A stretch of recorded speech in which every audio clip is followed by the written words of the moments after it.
Ladies and gentlemen, welcome to Advice with Mike. I'm your host, comedian Mike Murphy. Now, if you're new to the channel, please do me a favor and hit that subscribe button. This is the show where you guys send in your messiest, toxic, most out-of-pocket predicaments, and I attempt to break them down, giving my honest and unbiased feedback. Now, listen, I'm a comedian, not a therapist, so ain't no guarantee I'll help fix your life, but I can provide laughter along the way and call it like I see it. So without any further ado, let's get into the episode. I was cheating on my girlfriend and she got revenge by sleeping with my barber. Mike, I really need some help, bro. I messed up. I was cheating on my girl. Sorry, can't help you there, my man. Thought I was slick, but she found out. They always do, even when they don't. If you know, you know. And instead of arguing or crying, she just went and got revenge. She went and slept with my barber. Hey, yo, time out. Technical foul, flagrant festivities. She's a certified line crosser. Yeah, my barber, bro. The same man who's been keeping my fade clean for years. Now I'm stuck in the worst situation possible. My hairline's already on life support. Go ahead and get the baldy, because that line gonna be more crooked than the cops on American Gangster. And this man knows every curve, angle, and patch I got. Hey, yo, pause. Every curve and angle? That's absolutely disgusting dialogue. But I can't go back there and sit in his chair knowing he was just in my girl's bed. In your girl's guts, that's what you mean, right? That's mental warfare right there. And at the same time, if I switch barbers, I'm risking my line being pushed so far back, I might as well start wearing hats for life. Like this video if you think his hairline is cooked as shit. I don't even know what hurts worse, losing my girl or losing my barber. How about option C, losing your hairline? I know I caused this mess, but now I'm the one paying double. What do I do, Mike? Do I swallow my pride and go back for the sake of the lineup? Or find a new barber and risk permanent forehead expansion? First things first, I hate when people write in these letters and they be trying to like crack jokes. You not the funny one. Let me crack the jokes. Permanent forehead extension? Ha ha ha! That's what I told him. Knock it off. You're already in a tough situation. Stop trying to crack jokes. My hairline's on life support. Yeah, it probably been on life support. You probably should have been cut it and he just been sparing your feelings for years. Now you went and cracked your bra. Anyways, let me get to the advice. When y'all write letters, stop trying to be jokey, all right? Trying to impress me. It's never gonna be funny to me. You're not funnier than me. I'm funny. So anyways, you cheating on your shorty, right? You ain't think you get caught. I don't know why you thought you were gonna get caught. Everything done in the dark comes to light. You know what I'm saying? If you cheat, eventually you're gonna get caught. That's the only time women intuition be right. They don't have women's intuition when you happy. Or when you ain't happy, when you need loving, when you need your back rub, when you want your meat. You know what I'm saying? They don't never have intuition for that. But they always know when you're cheating because they follow patterns. Bro, men are not slick enough to get away with cheating for two reasons. One, women don't like being the side piece the way men have no problem being the side piece to a chick. If I'm messing with a chick and she got a boyfriend and I'm cracking her, say I call her phone and he pick up the phone like, yo, you calling my girl? I'm like, bro, my bad, man. She told me to stop calling. It's just that I miss her, yo. No disrespect. You know what? I'm gonna fall back. I apologize. And then I'm gonna just wait for her to reach back out to me like, oh my God, I'm so sorry. He was with me when you called. Nah, it's all good. Meet me at 2 at the Red Roof Inn. You know what I'm saying? Women aren't gonna typically do that. They'll come to you as a woman and all that. That's why men get caught way more. And then secondly, we have patterns and we so goofy. You do the same thing every day. Now all of a sudden, Keisha at the job site giving you the pretty eye. You know what I'm saying? She looking you up and down, undressing you with the eyes, and now you going out buying cologne. Your girl like, who you wearing cologne for? Nah, just because my boy said, nah, I know what it is. We have patterns, and as soon as we change those patterns, they pick up on it immediately. So the fact that you thought you wasn't going to get caught lets me know you ain't been in this situation enough times or understand women well enough to know that was never going to work out. You know what I'm saying? And you probably don't got enough money to where you could cheat in peace, because if you did, you could take a trip right over to Turkey, you know what I'm saying, get the forehead BBL, get your joint with the little nerds all on top, and then it grow back, and you be right back in the game if you had the chicken, but you don't. So let's get back to the facts. You was cheating, got caught. She was like, bet. Went and slid down, let your barber crack. Now I got to step away from the story for a minute. Does he know that's your girl? Because I don't know what y'all relationship is like. Me and my barber is like this. Well, I knew when I said that somebody was going to say, what barber? My barber from back home. So when I go back home, I get my beard lined up. When I had hair, even when I didn't have hair, I went to the same barber. That's my guy. We watched our kids grow up since babies together. And I could not tell you what his shorty looked like. He couldn't tell you what mine looked like. And we super close. I text him on Father's Day, everything. It ain't just no, yo, you got a slot Friday. That's my man's. And I don't know what this girl look like. He don't know what my girl look like. So maybe your barber didn't even know that was your shorty. Maybe she knew who you went to. Maybe she went there with you one time, dropped you off, saw who was cutting you up, or whatever. However she got the information, if he didn't know, you really can't be mad at him. He was just getting buns that he thought was giving, you know what I'm saying, getting tossed to him on easy mode. You know what I'm saying? He was playing your girl all Madden on rookie. You know what I'm saying? Guts was there for the free. So he might not know. You might just go right back to the barber. But here's where the problem is at. Let's say he don't know that's your joint, right?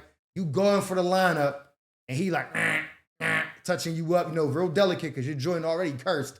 And he's like, bro, I cracked this new joint Friday, whammy.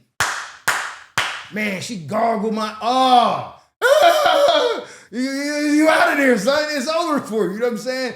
If he tells you what he did to your piece, unknowing that that's your piece, unbeknownst to him, that that's your joint, and he give you the courtroom stenographer play-by-play, it's up for you, dog. You got the stealing right then and there, and then just get the murder one, get the 187. Clip all that off, you know what I'm saying? You're gonna look like me and Wallow. That's what you gotta do, bro. So the situation with Shorty, that's over. That's a dub. Break up with her. Even though you was doing wrong, you still can't be with her. She don't respect you. She don't even have an inch of respect for you because she went straight for the jugular. Oh, you cheating on me? Barber. Crazy. She already know you. She know you insecure about the wig. So she was like, oh, bet you want to play them games? I'll show you. You can't go back to her. She owns you now. That's set up. You got to leave that alone. Go back to your barber. Let him keep touch you up. Don't even bring it up. But at the moment he starts describing him clapping your joints cheeks, just pull the smock off and just throw the, you got to throw the hands with him. He don't even know, he don't even know what's going on, but out of just to get it out your system, and now you know you're gonna be bald for the rest of your life because the next barber definitely gonna cook your line. The barbers are like psychologists or like therapists. It's gonna take a couple sessions to understand you and get familiar with you. You don't have a couple sessions for the You don't have that. Trust me, I know. My joint, my roof was gone when I was 27. I just accepted it. So yeah, go in, just keep getting the lineup. Don't never bring it up. Don't say nothing. You know what I'm saying? None of that. But if he brings up that shit with your girl, unknowing, just rip the smock off, steal him one time, and then just get a Gillette 5-pack of the razors and call it a day. That's my advice to you. Stay alert, stay alive. My boyfriend got hurt playing 37U football, and now he's out of work and the bills are backed up. Hey, Mike, I hope all is well, but I'm writing because I feel like I'm raising a little boy. So my boyfriend got hurt playing semi-pro football. Nah, your man's is on the 37U injury reserve. That's the square root of nasty. And has been out of work with no pay, which means the entire burden of keeping our life together has fallen on me. Being out of work with no pay because you're trying to live out your failed dreams is insane. I'm handling the bills, groceries, and everything, and he doesn't seem to care at all about the stress it's putting on me. All he does is talk about hoping he's back in time for the playoffs.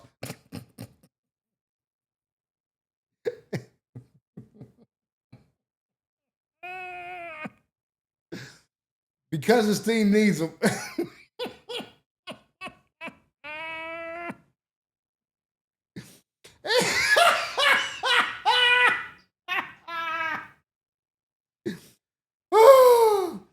Nah, no way he's talking like that while you robbing Peter to pay Paul. Nasty work. Sorry. He acts like that's the most important thing in the world while I'm the one struggling to keep us afloat. I didn't sign up to parent a grown adult. He's acting like a kid, completely self-centered, and I'm done carrying him. Like this video if you think she's full of shit.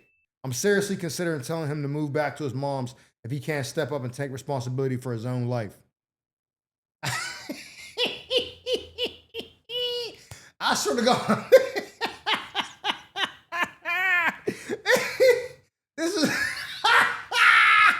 This is the funniest letter I ever got. Son is like holding his femur on the couch. Man, I hope I'm back in time for the playoffs. The squad needs. Hey, yo, man, kick that nigga out your house, man. Bro, what? Son got hurt playing the semi-pro football. Now he out of work. Doctor was like, yeah, you can't come back. You know what I'm saying? You got to let the ACL heal. So now he's out of work. And so because of that, he ain't got no short-term disability, None of that. He just on the couch, resting up, the ice pack. You struggling. You got to pick up an extra shift down at the, you know what I'm saying, at the office just to make ends meet. And he over there probably playing a video game. Talking about, yeah, this is just how I'm going to do him when I get back. He on 2K talking about, yeah, watch how I do him when I get back. I'm going to be just like this. Nah, you ain't going to be nothing. Send him back to his mom's house ASAP. I don't even know how the kitty get moist for dealing with a dude like that. Like, I don't know how old you guys actually are, you know what I'm saying? But I'm just assuming it gotta be mid to late 20s, early 30s. At that age, that man those should be dreams of the past. That should be stuff he talk about at wing night with the boys. Yo, remember I scored 3 touchdowns in the state playoff game or whatever. You know what I'm saying? Like, those should just be stories he talks about and not actually lives. I remember, just a quick, every Thanksgiving, there's turkey bowls probably all over America, right? But in my hood, we play with equipment on. And I never got to play in the turkey bowls as a kid because we used to try to play with the adults. We thought we was that nice that we could play with the adults, and we couldn't. And so as soon as I graduated high school, I went to the military. So I was never really home to play the turkey bowl as an adult. So when I finally got back from the Army, I was like, oh, I'm going to play 1 year. And then I was working, it would get postponed. Eventually it never happened. So I played 1 year, had a couple big hits, pause. You know what I'm saying? I'm nice with it, right? So, well, I'm nice with it on that level. You know what I'm saying? Like, I couldn't go play college and be nice. So I got excited, couldn't wait for the next year, but I broke my leg the next year, like in June, on a motorcycle accident. I was like, I'm definitely not playing the turkey bowl this year. My joint got to heal up. I brought equipment anyways and was like, well, at worst case scenario, I'll let somebody else use my equipment if they don't have it. Because people go up there and like, yo, anybody got a helmet? I was like, somebody else can use it. I got up there, got influenced by the culture. Everybody stretching, warming up. I'm like, nah, I'm playing. Donned the equipment on, went out there and was getting victimized. Rest in peace, my nigga 40. He scored the game-winning touchdown on me because he shook me and my ankle ain't had no agility.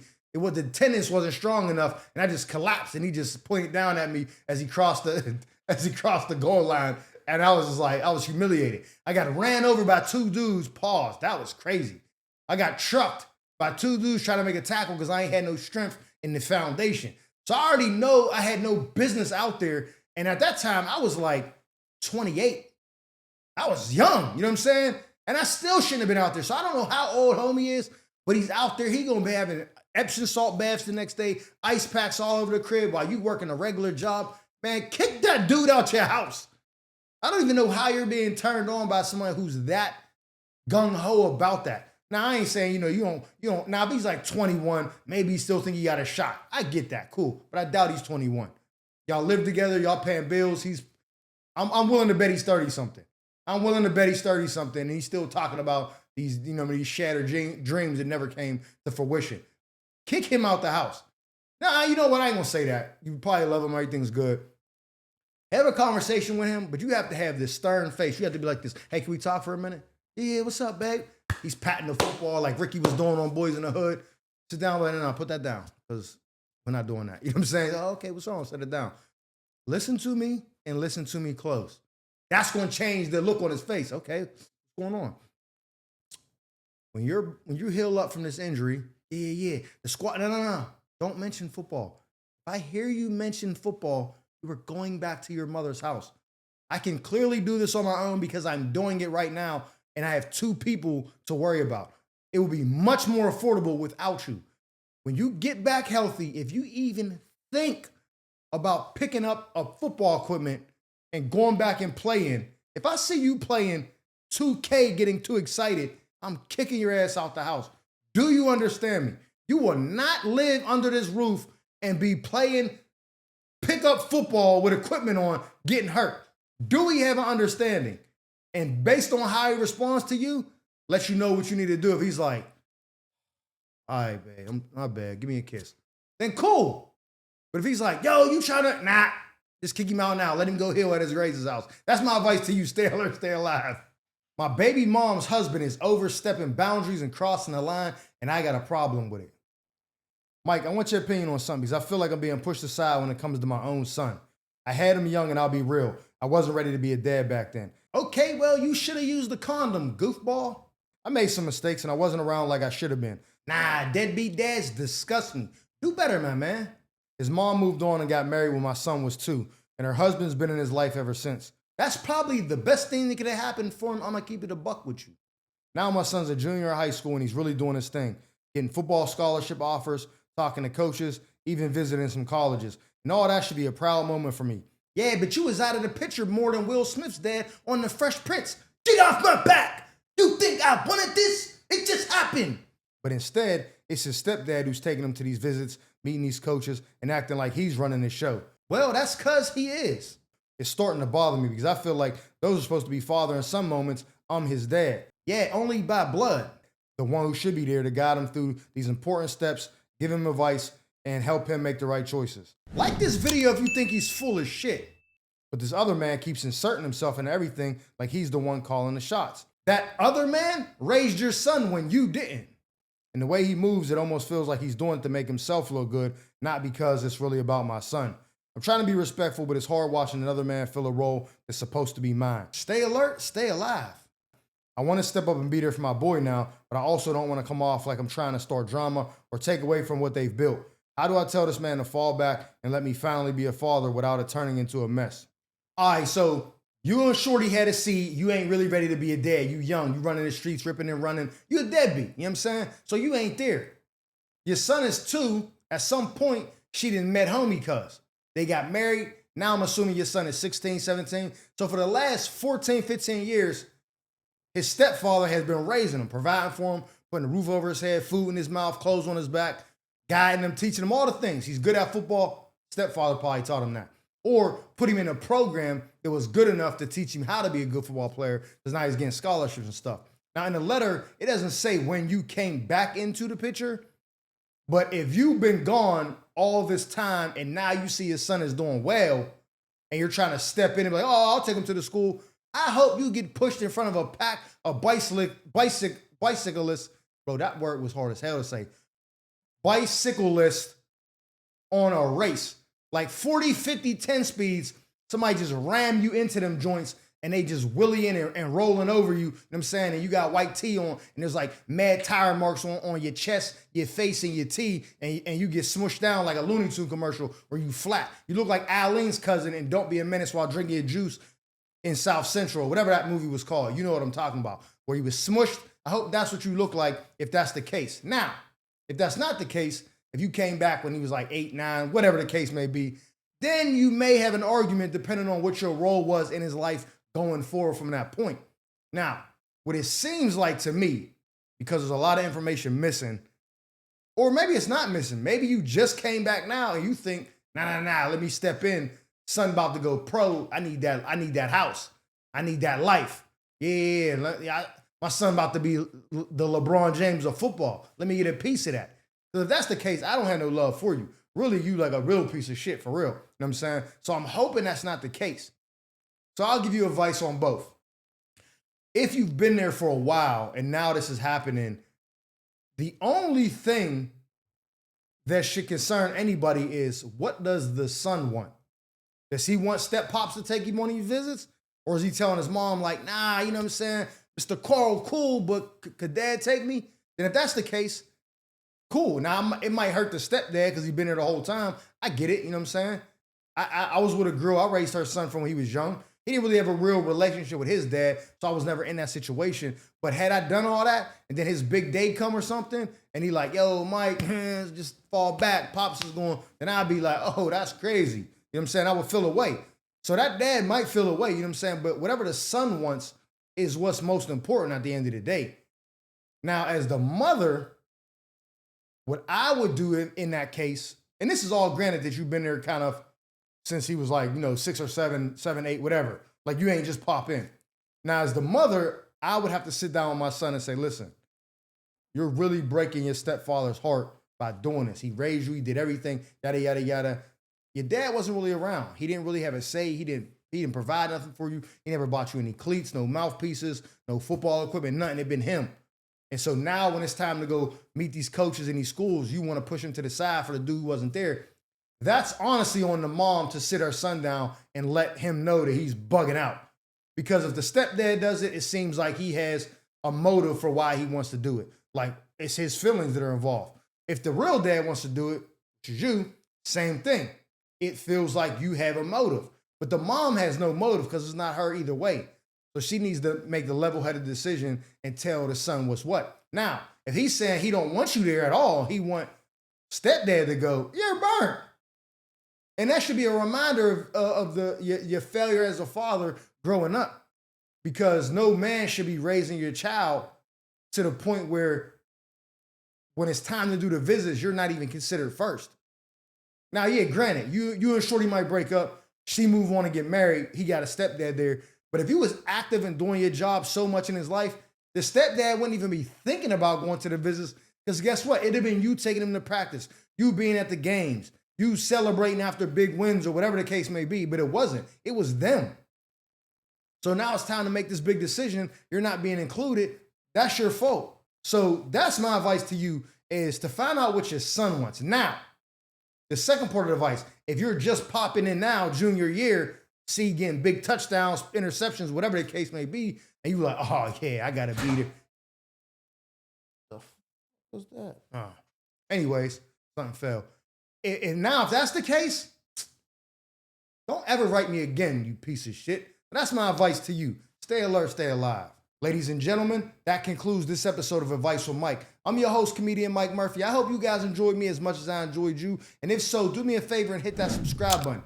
Like this video. Matter of fact, leave me a comment telling me what advice you would have gave them. And who knows, maybe you got your own toxic tale to tell about a shady friend or an entanglement you need help untangling. If so, feel free to drop me a letter at the email provided below, and I'll make sure to read it on a future segment of Advice from Mike. Now, with that being said, our time together has come to an end. But just remember, stay alert, stay alive.